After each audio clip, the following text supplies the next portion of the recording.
Striker east বেঙ্গলের striker নিয়ে কে আসতে চলেছে এই নিয়ে অনেক কল্পনা জল্পনা হওয়ার পর কিন্তু অ্যাট লাস্ট আরও আর একটা নাম সম্ভবত এই প্লেয়ারটাই কলকাতায় আসতে চলেছে। এই প্লেয়ারটাই ইস্ট বেঙ্গলের লাল হলুদ জার্সি পরতে চলেছে। এই প্লেয়ারটাই কিন্তু ইন্ডিয়ার ভিসার জন্য অ্যাপ্লাই করেছে। 25 বছর বয়সী ডেনমার্কের এই ফরওয়ার্ড যার নাম হচ্ছে অ্যান্টন সোর্জবার্গ, এই প্লেয়ারটা কিন্তু ইস্ট বেঙ্গলে আসতে চলে। প্রিভিয়াসলি যদি আমরা দেখি বিভিন্ন ক্লাবে খেলার এক্সপিরিয়েন্স রয়েছে। এই মুহূর্তে আমেরিকার সেকেন্ড টায়ার লিগ থেকে এই মুহূর্তে কিন্তু ইন্ডিয়ার টপ টায়ার লিগে এই প্লেয়ারটা আসছে।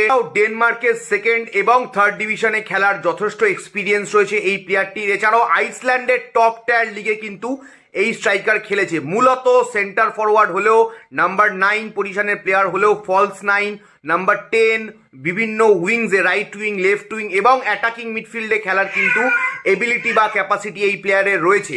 এবং এটা বলা যায় যে মাল্টি পজিশনে খেলা এই প্লেয়ার কিন্তু ইস্ট বেঙ্গলে এসে ইস্ট বেঙ্গলের বেঞ্চ স্ট্রেংথটাকে আরো স্ট্রং করলো। যদি আমরা কেরিয়ার দেখি 205 ম্যাচে 42টা গোল এবং 22টা অ্যাসিস্ট করেছে তার কেরিয়ারে। এবার দেখার পালা যে ইস্ট বেঙ্গলে এসে এই প্লেয়ারটা কতটা খেলতে পারে, কতটা ভালো খেলতে পারে। দেখো প্রোফাইল ওয়াইজ যে খুব একটা হাইফাই প্রোফাইল এটা আমি বলবো না ডেফিনেটলি, বাট বিদেশি কোটাটা ইস্ট বেঙ্গল পূরণ করছে এটাই মনে হচ্ছে যেন ইস্ট বেঙ্গল সমর্থকদের সৌভাগ্য। এর থেকে নতুন করে বেশি কিছু বলার নেই এই ভিডিওতে।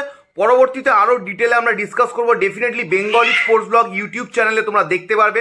আমরা আরও ডিটেলে ডিসকাস করবো। ডেফিনেটলি ইউটিউবে গিয়ে তোমরা বেঙ্গলি স্পোর্টস ব্লগ ইউটিউব চ্যানেলটাকে ফলো এবং সাবস্ক্রাইব করে নিও। এছাড়াও ইনস্টাগ্রাম, ফেসবুকে যারা দেখছো ডেফিনেটলি তোমাদের কি মতামত অবশ্যই কমেন্টের মাধ্যমে জানিও যে এই স্ট্রাইকারটা এসে ইস্ট বেঙ্গলের আদৌ কি কোনো লাভ হবে।